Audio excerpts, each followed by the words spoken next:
이제는 인내심의 한계가 왔습니다. 지금 전 국부에서 크고 작은 시위가 계속 이어지고 있습니다. 중국 지금 지도부가 이거 이러지도 못하고 저러지 못한 상황이에요. 이제는 중국의 사회 안정까지 위협하는 단계까지 왔다. 안녕하세요. 안유화의 앵글로 본 세상 안유화쇼입니다. 최근에 중국 방역 당국에서 제로 코로나 정책에 대해서 일부분 완화하는 분위기가 나왔었는데요. 많은 그 중국인들이 굉장히 기대를 했고요. 특히 중국에 들어간 외자 기업들이 굉장히 큰 기대를 했습니다. 그러나 최근에 다시 급격하게 늘어난 이 환자 때문에 다시 지금 봉쇄와 여러 가지 관리 조치가 이루어지고 있습니다. 오늘은 이 주제에 대해서 알아보는 시간을 갖도록 하겠습니다. 신장 우르무치에서는 지난 8월부터 이어진 봉쇄를 해제하라는 시위가 잇따르고 있는 가운데 성난 민심은 가라앉지 않고 있습니다. 확진자 수 증가로 봉쇄 지역이 급증하고 있는 베이징에서도 민심이 들끓고 있습니다. 주민들은 정부의 정밀 방역 약속과 달리 아파트 단지 전체를 봉쇄한 이유 등을 따져 물으며 집단 행동에 나섰습니다.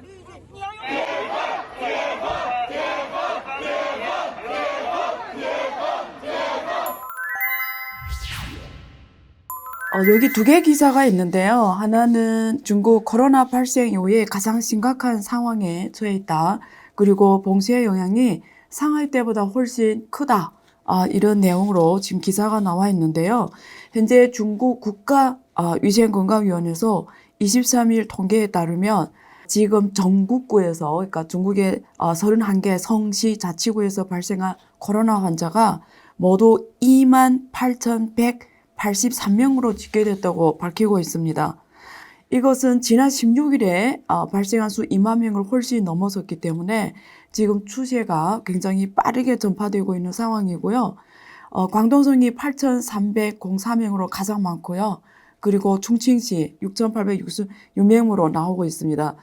현재 베이징이 1,476명으로 뒤를 이으면서 북경은 거의 폐쇄 분위기로 지금 가버렸습니다. 이러다 보니까 사실 중국의 공산당 제20대 전국 대표대회가 열린 이후에 중국 국가위생건강위원회 관리 이 공무원이 나와서 앞으로는 목표성 있게, 그러니까 타겟이 정확하게 관리를 하고 상당 지역에서 무분별하게 코로나 이런 봉쇄 조치를 취하는 것은 지양해야 된다. 그리고 중국의 관련 의료 전문 교수님들, 그리고 중국에서 인정하는 많은 오피니언 리더들이 다 나와서 이제는 코로나는 별로 위험한 게 아니다. 그래서 이제는 완화해야 된다. 이런 분위기가 연출되던 차에 지금 이런 상황이 지금 벌어졌고요. 급속하게 지금 상황이 확산되고 있는 상황입니다. 그래서 다시 굉장히 지금 조이는 정책으로 가버렸고요. 전국에 이뤄서 지금 통제가 전국구에 지금 일어나고 있습니다.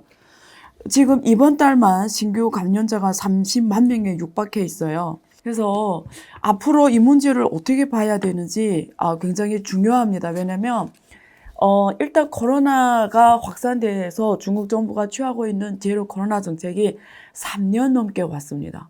근데 다 아시다시피 한국도 그렇고 지금 하루에 막 6, 7만 명이 나오고 다른 나라도 굉장히 많이 나오지만 지금 다 풀어놨거든요. 그러니까 이제는 모든 방역 정책을 안 하고 있고 개개인의 관리에 맡겨버렸습니다.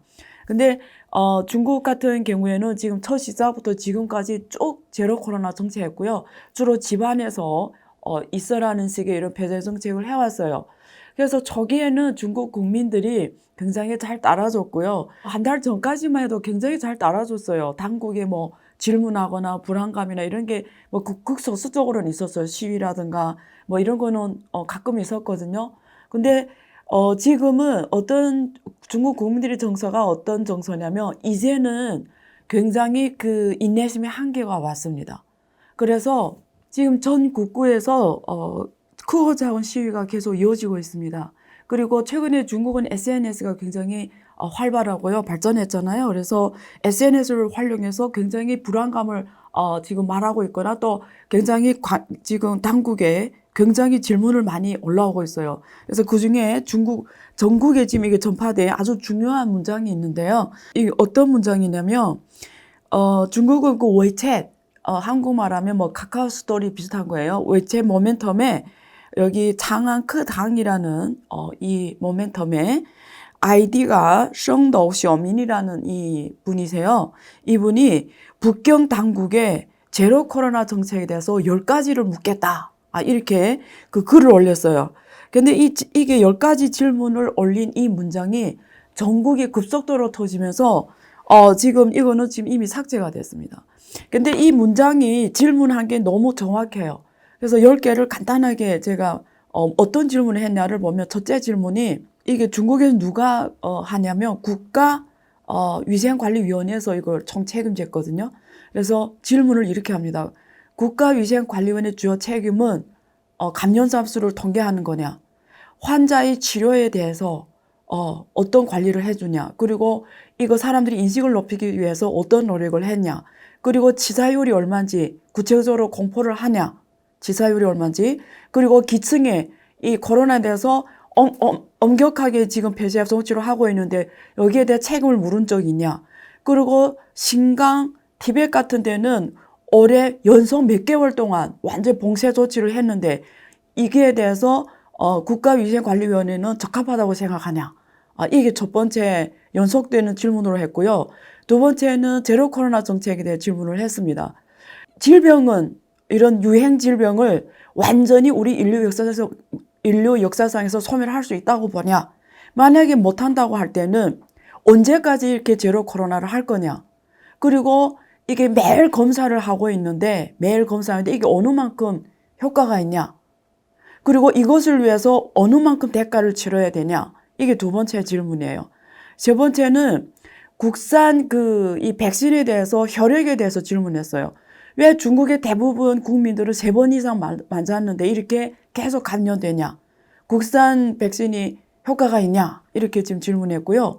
네 번째는 도대체 오미크론의 치사율이 얼마냐. 만약에 안 높다고 하면, 다른 병毒에 비해서 안 높다고 하면, 사람 많이 안 죽다고 하면 이렇게 해야 되냐. 도대체 얼마 많은 사람이 이것 때문에 죽었는지 정확한 데이터를 줄 수 있냐. 다섯 번째는 감독 당국의 이 폐쇄 조치를 없애는 기본 표준이 뭐냐. 그러니까 조건이 뭐냐. 이게 과학 근거에 의해서 너네가 폐쇄를 하고 폐쇄를 없애고 하는 게 너네 과학적 근거가 있냐. 계속 이렇게 제로 코로나로서 폐쇄를 이어갈 거냐. 이렇게 질문을 다섯 번째로 했고요. 그다음에 여섯 번째는 앞으로 언제까지 계속 이렇게 제로 코로나 정책을 할 거고 거기에 대한 구체적 데이터라든가 모델이라든가 추측이 어떻게 어떤 근거 추측으로 이런 일을 계속 관리를 해갈 거냐. 그래서 지금 이런 질문을 했고요. 마지막으로는 전 세계 120개 넘는 나라에서 이제는 이걸 다 포기하고 안 하는데 왜 계속하냐. 그리고 인도는 지금 거의 해결되지 않았냐. 그리고 아프리카는 백신 접종률이 6%밖에 안 되는데 지금 거의 없지 않냐. 그래서 이번에 카타르에서 지금 월드컵이 열리는데 만약에 이렇게 위험한 거면 왜 사람 다 마스크를 안 끼고 그렇게 열광적으로 현장에서 응원할 수 있냐. 이렇게 질문을 올렸어요. 근데 이게 중국 SNS에서 거의 뭐 엄청난 파급력을 가져오면서 지금 엄청나게 계속 전파가 되고 있고요. 지금 이 문장이 없어졌지만 또 이게 SNS 이미 복사한 사람들이 있기 때문에 계속 전파가 되고 있습니다. 그래서 저는 경제학적으로 한번 왜냐면 이거는 중국에서 사업하는 한국 기업들이 연관되는 거잖아요. 그래서 경제학적으로 한번 풀어주겠는데요. 지금 프랑스 대사관에서 중국에 있는 프랑스 대사관에서 트위터에 이런 거를 올렸어요. 처음에 중국 위생감독당국에서 이 코로나 정책을 타겟에 맞게 취하면서 완화하겠다라는 그게 나왔거든요. 그래서 굉장히 거기에다 환영한다 이런 문장을 프랑스 대사관에 올리면서 그런데 실제 현장은 별로 완화된 게 없다. 그래서 조금 아쉽다. 그래서 빨리 제로 코로나 정책을 없애는 쪽으로 검토를 해줬으면 좋겠다. 이렇게 프랑스 대사관에서 트위터에다 올렸거든요. 그처럼 중국에 들어간 외자 기업들이 굉장히 지금 상황이 어려운 걸 볼 수가 있고요. 정주에 있는 중국 하남성 정주에 있는 폭스콘, 그러니까 애플의 스마트폰 50%를 전 세계 생산량의 50%를 정주에 있는 폭스콘에 생산하는데요. 거기서 그 농민공들이 그 사내에 코로나 환자 터졌다고 직장을 다 버리고 담을 뛰어넘어서 집에 도망갔어요. 고향으로. 그러니까 갑자기 인력 수급이 힘들어진 거예요. 그래서 정주시 정부가 이 외자 기업을 유치할 때는 엄청난 좋은 조건을 했는데 이게 안정적 생산이 안 되면 안 되니까 주변 농민공들한테 긴급 SNS를 올립니다. 월급을 높여줄 테니까 여기 와서 애플의 이 폭스콘 공장에 와서 일해라. 이래서 뭐 돈을 많이 준다 하니까 순식간에 또 많이 몇 명이 왔어요. 그래서 조건이 월급을 올려주고요. 코로나 환자를 확실히 격리하는 거거든요. 기존에. 그런데 실제 이 농민공들이 와봤더니 약속대로 안 한 거예요. 그러니까 기존 그 직원들은 분리를 안 했고요. 그리고 약속대로 뭐 돈 이런 걸 약속대로 안 하니까 지금 막 항의하면서 그 사내에서 지금 난리 났거든요. 지금. 그래서 중국에서 지금 엄청난 일이 벌어진 건데요. 그처럼 지금 이 코로나가 중국에 들어갈 외자 기업들한테 엄청난 생산의 안정성에 대해서 위협을 주고 있습니다. 그래서 지금 이게 중국은 전체 글로벌 공급망에서 가장 큰 역할을 하잖아요. 전 세계 제조 부가가치로 봤을 때는 중국이 4조 달러를 하거든요. 미국이 2.3조 달러입니다. 독일은 8천억 달러, 일본은 1조 달러, 한국은 4,500억 달러예요. 그럼 중국이 없다라는 거는 돌아 못 간다라는 거예요. 중국이 안정성이 없으면 세계는 못 돌아갑니다. 그러다 보니까 특히 중국에 들어간 이 외자 기업들은 굉장히 지금 제로 코로나 정책 때문에 노동력의 안정성 보고 모든 게 힘들어진 거예요. 물품의 조달, 부품의 조달. 그리고 해외에 있는 기업들도 중국에서 다 수입해 가거든요. 이 생산 부품을. 근데 중국이 물류가 이게 어려워지니까 제로 코로나 정책 때문에. 그래서 사실 베트남도 중국에서 다 물품 조달을 하거든요. 지금 인도네시아도 그렇고 이게 지금 조달이 안 됩니다. 막 주문하면 막 몇 개월 후에 막 반년 후에 오고. 그러다 보니까 글로벌에 너무 큰 지금 영향을 미쳐요. 그래서 월가에서 지금 뭐 OECD도 그렇고 그다음에 뭐 IMF도 그렇고 월드뱅크도 중국 경제에 대해서 이번에 OECD가 내년에 중국 경제는 4.6%로 성장한다. 올해보다 낫다. 이렇게 전망치를 내놨거든요. OECD가 올해보다는 좋다. 이렇게 좋게 내놨어요. 근데 저는 그렇게 보기 힘든 게요. 우리가 한국 경험을 보면 알아요. 보세요. 한국이 지금 사실은 올해 3월까지 굉장히 방역을 엄청 강하게 하다가 후에 풀었어요. 후에 풀었는데 지금도 하루에 6, 7만 명이 나오고 있어요. 무슨 말이냐면 이게 풀었다 해서 바로 좋아지는 게 아니거든요. 근데 중국, 한국하고 다른 게 뭐냐면 14억 인구라는 거예요. 그러면 우리가 한번 가서 제 보기에는 가장 지금 빨리 풀어서 3월 양효가 끝난 다음이에요. 그러면 보통 3월 말이나 4월이 되거든요. 그럼 우리가 생각했을 때 경제가 그러면 4월부터 어제는 잘해놓고 코로나 안 한다. 다 풀면 소비가 확 살아나서 투자도 확 일어나고 조달도 잘 되고 물류도 이렇게 될까요? 저는 그렇게 안 봐요. 왜 그렇게 안 보냐면 아래와 같은 이유인데요. 첫 번째, 다 풀어놨어요. 근데 중국 사람들은 제로 코로나에 대해서 너무 교육을 어떻게 받았냐면 목숨이 위협하는 걸로 교육을 받았어요. 이건 우리하고 인식이 다릅니다. 여기 있는 분들하고. 그래서 만약에 다 풀어놔도 중국 사람들이 정말 현장에서 마음 편하게 지금처럼 마음대로 다닐 수 있냐, 마음대로 직장 와서 일하려고 할까? 왜 정주에는 그 농민공들이 사내에서 환자 몇 명이 발생해서 담을 뛰어넘어서 고향으로 갈까요? 걸리면 죽는다고 생각하는 거예요. 사실은 걸려본 사람이 알거든요. 아무렇지도 않거든요. 근데 중국 사람들이 이게 처음부터 제로 코로나 정책하면서 교육을 이렇게 해놨어요. 걸리면 죽는다고. 그래서 일단은 내 생각에는 다 풀어놔도 사람들이 마음 편하게 막 정상 활동하냐는 퀘스천입니다. 두 번째, 중국은 인구 규모가 너무 커요. 14억이고요. 그리고 60세 이상 인구가 2.67억 명입니다. 최근에 통계를 보니까 2.67억 명이더라고요. 그러면 생각해봐요. 이게 치사율이 연세 있는 분들은 높다고 하잖아요. 어쨌든. 그리고 일반인들이 우리가 로인을 빼고 2.67억 명 중에 10%만 걸려도 2,600만 명이잖아요. 그죠? 2,600만. 그 다음에 우리가 뭐 심각하게 안 걸려도 젊은 사람 다 걸리고 이러면 14억의 인구에 자칫하다가 막 1억 5천 이렇게 나올 수가 있어요. 데이터가. 그러면 전 세계는 다 끝났는데 중국이 갑자기 데이터에 막 1억 명이 나온다, 1억 5천이 나온다, 사회 안정이 확보할 수 있을까요? 그러니까 중국은 지금 트레이드 오프. 그러니까 쉽게 말하면 이러지도 못하고 저러지도 못하는 상황이 온 거예요. 보통 사회주의 국가가 사회주의 안정을 위협하는 게 두 가지가 있습니다. 중국은 지금 경제 안정과 사회 안정을 우선으로 놨는데요. 지금 코로나라는 이 큰 변수 앞에서 이러지도 못하고 저러지도 못하는 상황이 돼서 이유는 사회주의를 위협하는 게 질병과 가난입니다. 질병과. 그러면 코로나라는 게 지금 중국 입장에서 뭐냐면 다 풀어놓으면 질병 때문에 죽는 사람이 많이 나오는 거예요. 다 풀어놓으면. 그리고 다 풀어놨다 해서 사람들이 이제처럼 위험하게 느끼기 때문에 현장에 올 거냐, 농민공들이 현장에 일하려 올 거냐는 다른 문제예요. 일단. 자, 근데 안 풀면 경제가 지속이 안 되는 거예요. 지금 부동산도 워낙 지금 계속 떨어지는 판에 지금 만약에 다 계속 이대로 계속 간다. 이러면 경제가 무너지는 거예요. 그러면 지금 중국의 리커창 총리가 2019년 양회에서 기자회견에서 이야기한 것처럼 월 소득이 1,000위안, 월급이 1,000위안, 원화로 지금 환율로 한 20만 원이 안 되는 인구가 아직도 6억 명이잖아요. 그러면 지금 제로 코로나에 가장 취약한 사람들이 이 사람입니다. 왜냐면 일할 자리가 없어진 거잖아요. 다 폐쇄했으니까. 그러면 또 이거 안 풀어놓으면 굶어 죽는 거예요. 그러니까 무슨 말이죠? 제로 코로나를 계속하면 가난 때문에 굶어 죽는 현상이 실제 지금 그런 일이 일어나고 있거든요. 지금 각 아파트마다 다 그런 사례가 있습니다. 사람이 죽는 사례가 있어요. 그러니까 무슨 말이냐면 이 정책, 그러니까 중국 지금 지도부가 이거 이러지도 못하고 저러지도 못한 상황이에요.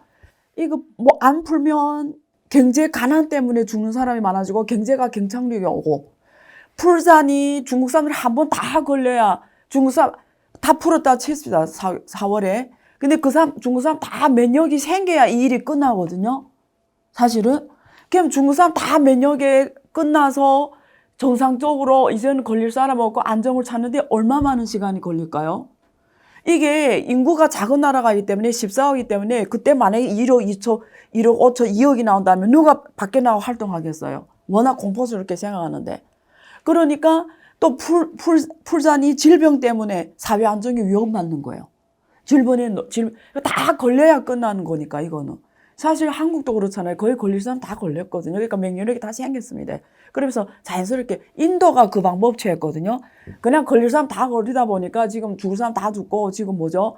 이제는免疫력 생산 다 생기고 하면서 끝난 거거든요. 아프리카도 백신은 아마 6%밖에 안 된대요. 근데 지금 다 끝나봐요. 북한도 똑같습니다. 그러니까 이게 한번 걸려야 다免疫력 생겨야 끝난 일이거든요. 그래서 저는 내년에 OECD가 중국 경제를 4.6로 본 거는 내년에 제로 코로나 정책 이제 끝나서 소비라든가 소비가 올라오고 물류가 원활하게 되면서 또 수출이라든가 투자가 또 일어나면서 좀 좋게 보는 것 같은데요.